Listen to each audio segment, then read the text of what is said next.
Salut tout le monde, c'est 3 jours un chapitre qui vous parle. Aujourd'hui on se retrouve pour le chapitre 8 de Harry Potter et la chambre des secrets.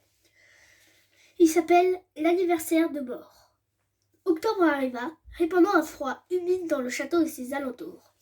Madame Pomme-Fraîche, l'infirmière, dut faire face à une épidémie de rhume parmi les élèves et les enseignants. La pimentine, une potion qu'elle fabriquait elle-même, se révélait d'une efficacité fulgurante. Mais elle avait pour effet secondaire de faire fumer les oreilles pendant plusieurs heures. Harcelée par Percy, Ginny Weasley, qui n'avait pas très bonne mine, fut forcée d'en prendre et la vapeur qui lui sortait de la tête sous ses cheveux flamboyants lui donnait l'air d'avoir pris feu. Pendant des jours entiers, la pluie frappa à grosses gouttes les fenêtres du château. Le niveau du lac monta, les massifs de fleurs se transformèrent en mares de boue et les citrouilles d'Hagrid durent bientôt la taille d'une cabane à outils. L'enthousiasme d'Olivier Dubois pour les séances d'entraînement n'avait pas faibli. Cependant, et c'est ainsi qu'un samedi après-midi particulièrement pluvieux, Harry rentra trempé et maculé de boue dans la tour de Gryffondor. C'était quelques jours avant Halloween. Même en faisant abstraction de la pluie et du vent, la séance d'entraînement ne s'était pas bien passée. Fred et George, qui avaient espionné l'équipe des Serpentards, avaient vu les performances des nouveaux Nimbus 2001. D'après eux, les Serpentards allaient si vite qu'on ne voyait plus d'eux que de traînées vertes qui sillonnaient les airs à la vitesse d'un avion. Alors qu'ils avançaient dans le couloir désert avec ses chaussures boueuses, Harry croisa quelqu'un qui semblait aussi préoccupé que lui. Nick, quasi sans tête, le fantôme de la tour de Gryffondor, regardait par la fenêtre d'un air morose. « Je ne remplis pas les conditions, marmonnait-il, pour un cimetière. »« Bonjour Nick, dit Harry. »« Bonjour, répondit le fantôme qui sursauta et jeta un coup d'œil autour de lui. Il avait coiffé un magnifique chapeau à plumes sur ses longs cheveux bouclés et portait un pourpoint orné d'une fraise qui dissimulait son cou presque entièrement tranché. Il était pâle comme un panache de fumée et Harry voyait au travers de son corps le ciel sombre d'où s'abattait une pluie torrentielle. « Vous m'avez l'air bien soucieux, mon jeune Potter, » dit Nick en repliant une lettre transparente qu'il rangea dans son vêtement. « Vous aussi, dit Harry. »« Oh, ce n'est pas très important, » répondit Nick quasi sans tête avec un mouvement gracieux de la main. En fait, je n'avais pas tellement envie d'en faire partie. Bien sûr, j'ai envoyé ma candidature, mais il paraît que je ne remplis pas les conditions requises. Malgré son ton léger, son visage exprimait une profonde amertume. Mais quand même, s'exclama-t-il soudain en sortant la lettre de sa poche. On pourrait penser que recevoir dans la nuque 45 coups d'une hache émoussée suffira à vous faire admettre au club des chasseurs sans tête, non? Certainement, répondit Harry, dont il attendait de toute évidence l'approbation. Personne plus que moi n'aurait souhaité que le travail soit fait proprement et que ma tête soit tranchée nette. Cela m'aurait épargné beaucoup de souffrance et de ridicule. Et pourtant, dit Caïs sans tête secoua la lettre pour la déplier et lui d'un ton furieux. Nous ne pouvons accepter dans notre club que des membres dont la tête a été complètement séparée du corps. Vous comprendrez bien que dans le cas contraire, il vous serait impossible de pratiquer des activités telles que le lancer de tête à cheval ou la course sans tête. J'ai donc le très profond regret de vous informer que vous ne remplissez pas les conditions requises pour être admis dans notre club. Nous vous prions d'agréer, etc. Et c'est signé Sir Patrick Delaney Podmore. Furieux, Nick quasi sans tête fourra la lettre dans sa poche. Ma tête ne tient que par 1 centimètre de peau et de tendon, Harry. Tout le monde penserait que j'ai été bel et bien décapité. Eh bien non. Ce n'est pas encore assez pour ce monsieur coupé court Podmore. Nick, quasi sans tête, respira profondément à plusieurs reprises, puis il reprit d'un ton plus calme. Et vous, Harry, qu'est-ce qui vous tracasse ainsi? Je peux faire quelque chose? Non, répondit Harry. À moins que vous le sachiez, nous pourrions nous procurer 7 Nimbus 2001 pour notre match contre les serpents. À la fin de la phrase de Harry fut étouffée par un miaulement perçant qui retentit près de ses chevilles. Il regarda par terre et vit 2 yeux jaunes qui brillaient comme des lampes. C'était Mystaigne, la chatte grise et efflanquée qui jouait le rôle d'assistante d'Argus Rusard, le concierge, dans son implacable bataille contre les élèves de Poudlard. « Vous feriez mieux de filer d'ici, Harry, » dit précipitamment Nick. « Rusard n'est pas de bonne humeur. Il a la grippe et des élèves de 3e année ont accidentellement projeté de la cervelle de crapaud au plafond du cachot numéro 5. Il a passé la matinée à tout nettoyer. Alors s'il voit que vous mettez de la boue partout... » « Vous avez raison, dit Harry, en fiant le regard accusateur de Mystaigne. Il ne fut pas assez rapide, cependant. Attiré par le mystérieux pouvoir qui semblait le lier à son horrible animal, Argus Rusar surgit soudain à travers une tapisserie, la respiration sifflante, le regard flamboyant. Sa tête était enveloppée dans une écharpe écossaise et son nez avait pris une teinte violette. « De la saleté !» s'écria-t-il, les bajoux frémissantes, les yeux exorbités. Il pointa du doigt la barre de boue qui s'était formée autour d'Harry. « Désordre et cochonnerie, j'en ai assez, suivez-moi, Potter !» La mine sombre, Harry adressa à Nick quasi sans tête un signe de la main et suivit Rusar au rez-de-chaussée, ajoutant de nouvelles traces de pas boueuses à celles qui existaient déjà. Harry n'avait encore jamais eu l'occasion d'entrer dans le bureau de Rusar. C'était un endroit que les élèves évitaient soigneusement. La pièce, misérable et dépourvue de fenêtres, était éclairée par une simple lampe à pétrole suspendue au plafond bas. Une vague odeur de poisson frit flottait dans l'air. Des placards en bois s'alignaient le long des murs, remplis de dossiers dans lesquels Rusar conservait le détail des punitions qu'il avait infligées aux élèves de Poudlard tout au long de sa carrière. Fred et George Weasley avaient droit à un casier entier pour eux tout seuls. Une collection de chaînes et de menottes soigneusement astiquées était accrochée au mur derrière le bureau de Rusar. Il était de notoriété publique qui avait toujours demandé à Dumbledore l'autorisation de suspendre les élèves au plafond par les chevilles. Rusar prit une plume sur son bureau et fouilla autour de lui en quête d'un morceau de parchemin. « De la bouse !» murmura-t-il d'un air furieux. « De la morve de dragon brûlante, des cervelles de grenouille, des intestins de rat. Oh, j'en ai assez. Il faut faire un exemple. Où est le formulaire? Ah, voilà. » Il dénicha dans un tiroir de son bureau un grand rouleau de parchemin et l'étala devant lui, trempant sa longue plume noire dans l'encrier. « Non, Harry Potter. Crime. N'exagérons rien, ce n'était qu'un peu de boue comparé. Pour vous, ce n'est qu'un peu de boue, mon garçon. Mais pour moi, c'est une heure de plus passée à récurer vos saletés, s'exclama Rusar. Nous disions donc, crime. Souillure du château. Châtiment proposé. La plume en l'air, Rusar lança un regard sournois à Harry, qui attendait en retenant son souffle que tombe la sentence.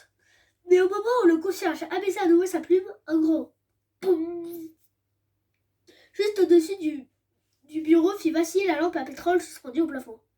« Peeves !» s'écria Rusar en jetant sa plume dans un excès de rage. « Cette fois, je t'aurai !» Et sans un regard vers Harry, Rusar se rua hors du bureau, Mistake sur ses talons. Peeves était l'esprit frappeur de l'école. Une menace permanente qui flottait dans les airs en répandant sur son passage désordre et consternation. Harry n'aimait pas beaucoup Peeves, mais il lui était reconnaissant de s'être manifesté en cet instant. Il avait l'espoir que, quoi qu'il ait fait, et d'après le bruit il avait dû casser cette fois quelque chose de très volumineux. Il occuperait suffisamment Rusar pour lui faire oublier Harry. En attendant, Harry se laissa tomber dans le fauteuil manger humide devant le bureau. À côté du formulaire que le concierge n'avait pas fini de remplir, Harry vit une grosse enveloppe violette sur laquelle était écrite en lettres d'argent. Vite magique, cours par correspondance pour sorciers débutants. Intrigué, Harry ouvrit l'enveloppe, retira le morceau de parchemin qu'elle contenait et lut le texte qu'il avait sous les yeux. Vous vous sentez déboussolé dans le nouveau monde de la magie? Vous n'osez plus jeter de sorts en public par peur de paraître ridicule? Tout le monde éclate de rire quand on vous voit tenir votre baguette magique. Il existe une solution à vos problèmes. Vite magique est une méthode entièrement nouvelle, rapide, facile, aux résultats garantis. Des centaines de sorcières et de sorciers en ont déjà bénéficié. Madame Desorties de Topsam nous écrit « Je n'arrivais jamais à me souvenir de mes formules magiques et mes potions étaient un sujet de plaisanterie pour toute ma famille. Maintenant, après avoir suivi la méthode de Vite magique, je suis la vedette de toutes les soirées et mes amis me supplient de révéler la recette de ma poudre à brayer. Le sorcier DJ Prod de Didsbury nous dit « Mon épouse se moquait de la faiblesse de mes charmes, mais après m'être plongé un mois dans votre fabuleuse méthode Vite magique, j'ai réussi à la transformer en zébé. Merci Vite magique. » Fasciné, Harry jeta un coup d'œil aux autres prospectus qu'il trouva dans l'enveloppe. Pourquoi donc Rusar voulait-il suivre un cours de magie par correspondance? Cela signifiait-il qu'il n'était pas un sorcier à part entière? Harry était en train de lire. Première leçon. Savoir tenir votre baguette. Quelques conseils utiles.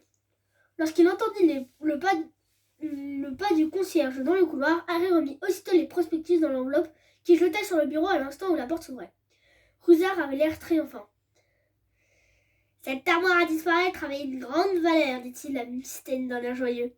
Cette fois-ci, ma mignonne, Pibbs est coincé. » Il posa les yeux sur Harry, puis sur l'enveloppe de la méthode Vic magique. Harry se rendit compte trop tard qu'il avait jeté à une bonne 50aine de centimètres de l'endroit où elle se trouvait auparavant. Le visage d'ordinaire livide de Rusard vira au rouge brique. Harry se prépara à être submergé par une vague de fureur. Rusard saisit l'enveloppe d'un geste vif et la rangea dans un tiroir. « Vous avez lu ?» balbutia-t-il. « Non, mentit Harry. » Rusard se tordait les mains. « Si j'avais pensé que vous liriez ma correspondance privée. D'ailleurs, ce n'est pas moi, c'est pour un ami. Néanmoins, cependant, Harry le regardait avec inquiétude. Rusard n'avait jamais paru aussi en colère. Ses yeux lui sortaient de la tête, ses joues flasques étaient agitées de tics, et l'écharpe écossaise n'arrangeait rien. Très bien, dans ce cas, sortez, et pas un mot. Non pas que, enfin, si vous ne l'avez pas lu. Allez-vous-en, il faut que j'écrive un rapport sur Pibbs. Stupéfait d'avoir une telle chance, Harry se précipita hors du bureau, fila le long du couloir et monta l'escalier 4 à 4. Sortir du bureau de Rusard sans la moindre punition représentait sans doute un exploit unique de l'histoire de l'école. Aïe, ça a marché. Nick, quasi sans tête, sortit d'une salle de classe derrière lui.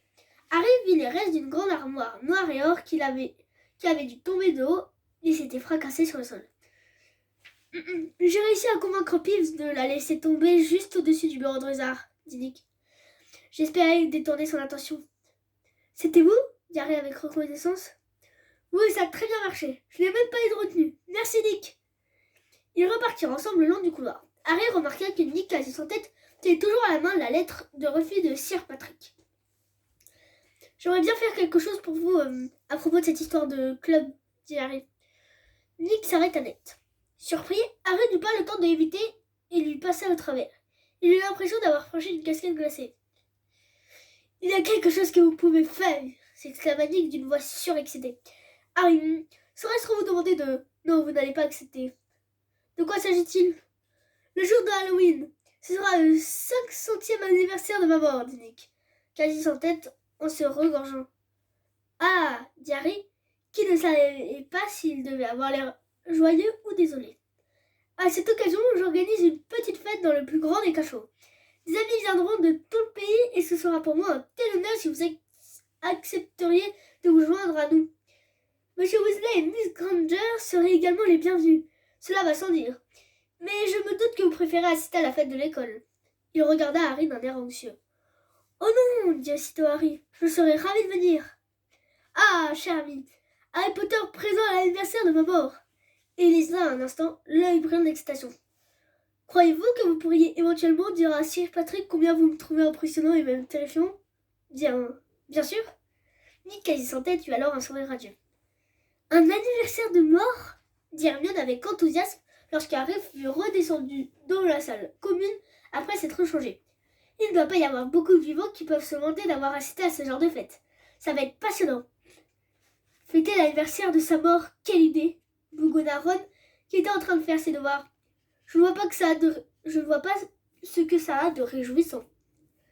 La pluie continuait de marteler les fenêtres d'un noir d'encre. La salle commune, en revanche, était claire et chaleureuse. Le feu qui ronflait dans la cheminée répandait sa lumière dansant sur les élèves assis sur les fauteuils défoncés et occupés à lire, à bavarder ou à faire leurs devoirs. Fred et George, eux, avaient voulu savoir ce qui se passerait si on donnait à manger des pétards du docteur Filbust à une salamandre. Fred avait sauvé le lézard orange vif habitué des flammes à la fin d'un cours de soins aux créatures magiques et l'animal était en train de se consumer doucement sur une table entourée d'un groupe de spectateurs curieux. Harry était sur le point de raconter à Ron ou Hermione ce qui s'était passé dans le bureau de Rusard, notamment sa découverte du prospectus de Vic magique, lorsque la salamandre s'éleva soudain dans les airs et se mit à tournoyer autour de la pièce en crachant des étincelles dans un bruit d'explosion assourdissant. Devant le spectacle de la salamandre entourée d'une pluie d'étoiles qui jaillissait de sa gueule et de Percy qui se déchaînait contre Fred et George en hurlant à s'en casser la voix, Harry oublia complètement le concierge et sa méthode Vic magique. Lorsqu'arriva le jour d'Halloween, Harry regretta d'avoir promis un peu hâtivement d'assister à la fête de Nick quasi sans tête. Les élèves de l'école se préparaient avec enthousiasme au grand festin qui allait les réunir. La grande salle était décorée avec des chauves-souris vivantes. Les énormes citrouilles d'Hagrid avaient été vidées et pour en faire des lanternes où on aurait pu s'asseoir à trois. Et d'après les rumeurs, Dumbledore avait fait venir une troupe de squelettes dansants pour assurer le spectacle. Une promesse est une promesse, dit Hermione à Harry d'un ton autoritaire. Et tu as dit que tu irais à cette fête. Ainsi, à 7 heures du soir, Harry, Ron et Hermione passèrent sans y entrer devant la grande salle, bondée, résistant à l'attraction des assiettes d'or et des chandelles qui scintillaient de toutes parts, et prirent la direction des cachots. Les trois passages qui menaient à l'endroit où passait la fête de Nick quasi sans tête étaient éclairés par des chandelles fines et noires dont la lueur bleuâtre leur donnait à eux aussi l'aspect de fantômes. Il faisait de plus en plus froid à mesure qu'ils avançaient. Bientôt, ils entendirent un son épouvantable, comme des centaines d'ongles crissant sur un énorme table noire. « C'est de la musique, ça » murmura Ron. Derrière un angle du couloir, ils virent soudain Nick quasi sans tête qui se tenait dans l'embrasure d'une porte tendue de draperie noire. « Mes chers amis, dit le fantôme d'un ton lugubre, soyez les bienvenus, je suis si content que vous soyez là. Il ôta son chapeau à plumes et les invita à entrer en s'inclinant devant eux. Un spectacle stupéfiant s'offrait alors à leurs yeux. Des centaines de silhouettes translucides d'une couleur gris perle glissaient autour d'une piste de danse bondée où d'autres formes spectrales valsaient au son terrifiant d'une trentaine de scies musicales jouées par des musiciens rassemblés sur une estrade tendue de noir. Au plafond, un lustre formé d'un beau milieu de chandelles noires diffusées avait pénétré dans une chambre froide. « Allons jeter un coup d'œil, » suggéra Harry, qui voulait se réchauffer les pieds. « Fais attention à ne te traverser personne, » dit Ron d'une voix inquiète. Ils s'avancèrent alors dans la pièce et passèrent devant un groupe de nonnes à la mine funèbre. Un homme en haillons couvert de chaînes et le moine gras, le joyeux fantôme de Poussoufle, en grande conservation avec un chevalier dont le front était transpercé d'une flèche. Harry ne fut pas surpris de voir que le baron sanglant, l'horrible fantôme de Serpentard, couvert de taches de sang, restait seul dans un coin, ignoré par les autres spectres. « Oh non » dit Hermione en s'immobilisant. « Vite, demi-tour, je ne veux pas parler à Mimi Géniard. »« Qui ça » dit Harry tandis qu'ils revenaient précipitamment sur leurs pas. « Elle lance les toilettes des filles au 2e étage, » dit Hermione. « Les toilettes ?»« Oui, elles ont été inutilisables pendant toute l'année parce qu'elles n'arrêtaient pas de piquer des crises en provoquant des inondations. Je n'y vais jamais tant que je peux l'éviter. C'est terrible d'aller aux toilettes et de l'entendre gémir sans arrêt. »« Regarde, à manger, dit Ron. » De l'autre côté du cachot, une longue table était recouverte de velours noir. Ils s'en approchèrent d'un air gourmand, mais se figèrent soudain sur place avec une grimace horrifiée. L'odeur qui se dégageait du buffet s'étalait sur des plats d'argent entre des amoncelles de gâteaux brûlés comme du charbon. Il y avait du fromage couvert de moisissures verdâtres au milieu de la table. À la place d'honneur se dressait un gigantesque gâteau en forme de pierre tombale sur lequel était inscrit en lettres noires « Sir Nicolas de Mims-Portlington, mort le 31 octobre 1492. » Stupéfait, Harry regarda un fantôme corpulent s'approcher de la table, s'accroupir et avancer, la bouche grande ouverte pour traverser l'un des saumons pestilentiels. « On sent le goût quand on passe à travers ?» lui demanda Harry. « Presque, » répondit tristement le fantôme, avant de s'éloigner en flottant dans les airs. « J'imagine qu'ils ont tout laissé pourrir pour donner un goût plus fort, » dit Hermione d'un air docte. Elle se pinça le nez et se pencha pour examiner le hachis putride. « Il vaudrait mieux qu'on ne reste pas trop près, dit Ron. J'ai mal au cœur. » Ils avaient à peine fait demi-tour qu'un petit homme jaillit dessous la table et vint flotter devant eux. « Bonjour, Peeves, » dit prudemment Harry. À la différence des fantômes qui évoluaient autour d'eux, Peeves, l'esprit frappeur, n'avait rien de pâle ni de transparent. Il portait un chapeau pointu orange vif, un nœud papillon qui tournait sur lui-même et arborait un large sourire sur son visage sournois. « Vous voulez grignoter quelque chose ?» proposa-t-il aimablement en leur tendant un bol rempli de cacahuètes pourries. « Non merci, dit Hermione. Je vous ai entendu parler de cette pauvre Mimi, dit Peeves les yeux brillants. Vous avez été grossière avec cette malheureuse Mimi. Il prit une profonde inspiration et hurla. Mimi ! Oh non, Peeves, ne lui répétez surtout pas ce que j'ai dit. Elle serait folle de rage, murmura précipitamment Hermione. Je ne le pensais pas en fait. Je n'ai rien contre elle. Oh, bonjour Mimi. Mimi était un fantôme de jeune fille, petite et trapue, avec le visage le plus maussade qu'on puisse imaginer, à demi caché sous de longs cheveux pendant une paire de lunettes au verre épais. Quoi dit-elle d'un ton sinistre. Comment ça va, Mimi demandait Hermione d'un ton faussement enjoué. Ça fait plaisir de te voir hors des toilettes. Mimi renifla. Miss Granger me parlait de toi, dit Pips d'un air rusé à l'oreille de Mimi. Je disais simplement que tu paraissais en pleine forme ce soir, dit Hermione en lançant à Pips un regard furieux. Mimi observa Hermione d'un air soupçonneux. Tu te moques de moi dit-elle avec des larmes dans ses petits yeux perçants. Non, c'est vrai, j'ai bien dit que Mimi avait l'air en pleine forme, non répéta Hermione en donnant un coup de coude à Ron et Harry. Oh oui, c'est exactement ce qu'elle a dit. C'est pas la peine de mentir, sangloта Mimi, qui se mit à pleurer à chaudes larmes tandis que Pips pouffait de rire derrière elle. Tu crois que je ne sais pas ce que les gens disent de moi dans mon dos? La grosse Mimi, Mimi la moche, Mimi géniale, Mimi râleuse, Mimi minable. Tu as oublié boutonneuse, lui souffla Pips à l'oreille.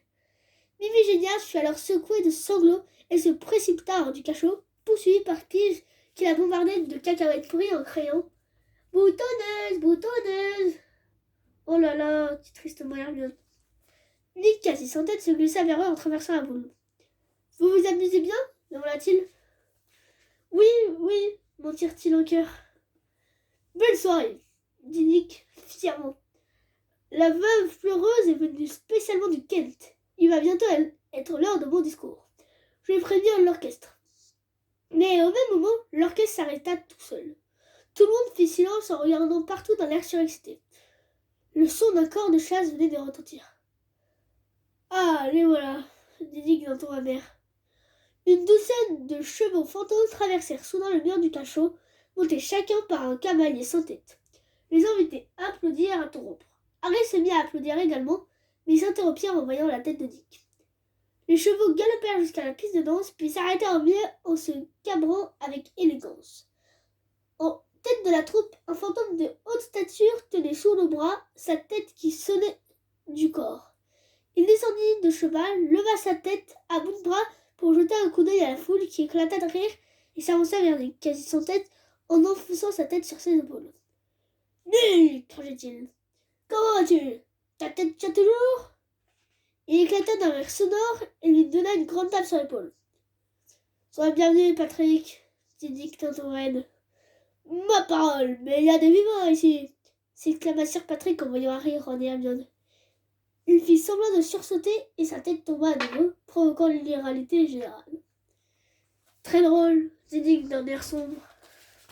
« Ne t'inquiète pas, Nick !» dit la tête de Sir Patrick qui avait roulé sur le sol. « Alors, toujours fier de n'avoir pas été admis au club?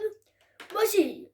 Regarde-toi un peu. » Moi, dit Harry, répondant à un coup d'œil appuyé de son hôte, je trouve que Nick est très effrayant. Et Ah ah s'écria la tête de Sir Patrick.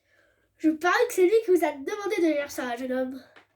Si vous voulez bien m'accorder quelques instants d'attention, c'est l'heure de mon discours, dit Nick d'une voix forte en s'avançant vers l'estrade sur laquelle il grimpa dans une lumière d'un bleu glacier. Mes regrettés, lords, mesdames et messieurs, j'ai le très grand chagrin de... Mais personne n'en entendit davantage. Sir Patrick et ses compagnons venaient de se lancer dans une partie de hockey en utilisant leur tête en guise de balle. Nick essaya d'attirer à nouveau l'attention de ses invités, mais la tête de Sir Patrick lui passa devant le nez sous des acclamations de la foule et il renonça. Harry avait très froid à présent et également très faim. Je ne peux plus supporter ça, marmonna Ron en claquant des dents tandis que l'orchestre recommença à jouer et que les fantômes reprenaient la direction de la piste de danse. Allons-y, approuva Harry. Ils reculèrent vers la porte, adressant des signes de tête et des sourires radieux à tous ceux qui les regardaient, et quelques instants plus tard, ils reprirent le passage éclairé par les cheveux noirs. Peut-être qu'il restera encore du gâteau, dit Ron avec espoir en hâtant le pas vers l'escalier qui remontait au rez-de-chaussée. Suffit à ce moment-là que Harry l'entendit à nouveau. Déchire, écorche, tue. C'était la même voix, froide et mortelle, qu'il avait entendue dans le bureau de Lockhart. Il s'immobilisa et tendit l'oreille en scrutant la pénombre du couloir. Harry, qu'est-ce que... C'est encore cette voix, taisez-vous. Si affamé depuis si longtemps. Écoutez, dit Harry. Tuez! Il est temps de tuer! La voix devenait de plus en plus faible. Elle s'éloignait. Harry en était sûr. Elle montait quelque part dans le château. Un mélange de peur et d'excitation le saisit tandis qu'il regardait le plafond obscur. Comment la voix pouvait-elle s'élever ainsi dans les étages? Était-ce un fantôme qu'aucun plafond de pierre ne pouvait arrêter? Par ici, s'écria-t-il. Il monta l'escalier 4 à 4 et se précipita dans le hall d'entrée. Mais le vacarme des conversations qui provenaient de la grande salle où le festin d'Halloween se poursuivait empêchait d'entendre quoi que ce soit d'autre. Harry monta alors au premier étage, suivi de Ron et Hermione. Harry, qu'est-ce que... Chut! Harry tendit à nouveau l'oreille. Il entendait la voix qui continuait de s'éloigner en montant dans les étages. Je sens l'odeur du sang! L'odeur du sang! Il va y avoir un meurtre! S'exclama Harry, l'estomac noué. Sans prêter attention à Ron et à Hermione qui le regardaient avec stupéfaction, il monta les marches 4 à 4 en essayant d'entendre la voix malgré le martèlement des voix. Il parcourut précipitamment tout l'étage. Ron et Hermione soufflaient derrière lui et ne s'arrêta enfin que lorsqu'il tournait l'angle d'un dernier couloir désert. Harry, qu'est-ce que ça veut dire? Demanda Ron en essuyant son visage en sueur. Je n'ai rien entendu. Mais Hermione poussa soudain un cri, l'index pointé devant elle. Regardez, s'écria-t-elle. Quelque chose brillait sur le mur, en face d'eux. S'approcha lentement, scrutant la pénombre. Tracée en grosses lettres entre deux fenêtres, une inscription scintillait dans la lueur des torches qui éclairaient le passage. La chambre des secrets a été ouverte. Ennemi de l'héritier, prenez garde. Qu'est-ce que c'est que ça, là en dessous? Dit Ron d'une voix tremblante. Lorsqu'ils s'approchèrent un peu plus, Harry faillit tomber en glissant dans une flaque d'eau. Mais Ron et Hermione le rattrapèrent de justesse. Ils se penchèrent alors sur une forme noire qui se dessinait sous le message et tous trois firent aussitôt un bond en arrière, les pieds en plein dans la flaque. Mystène, la chatte du concierge, était pendue par la queue à une torchère. Elle était raide comme une planche, les yeux grands ouverts. Pendant quelques instants, ils restèrent figés de terreur. « Filons d'ici, dit enfin Ron. On devrait peut-être essayer de suggérer maladroitement Harry. Fais-moi confiance, il ne faut surtout pas qu'on me trouve ici, répliqua Ron. Mais il était trop tard. Un grondement semblable à un lointain coup de tonnerre leur indiqua que le festin venait de se terminer. De chaque extrémité du couloir, leur parvenaient les conversations joyeuses des élèves repus et des bruits de centaines de pieds qui montaient les escaliers. Un instant plus tard, un flot d'élèves se déversait dans le couloir. Les conversations et les bruits de pas s'évanouirent peu à peu lorsque les premiers arrivants aperçurent la chatte pendue au mur. Harry, Ron et Hermione étaient seuls au milieu du couloir dans le silence qui régnait à présent autour d'eux. La foule se pressait pour contempler le sinistre spectacle. D'une voix forte, quelqu'un rompit à leur silence. « Ennemis de l'héritier, prenez garde, bientôt ce sera le tour des Saint-Bourbes !» C'était Drago Malfoy qui s'était faufilé jusqu'au premier rang. Ses yeux froids flamboyaient et son visage habituellement pâle s'était empourpré. Avec un grand sourire, il regarda longuement la chatte immobile pendue au mur.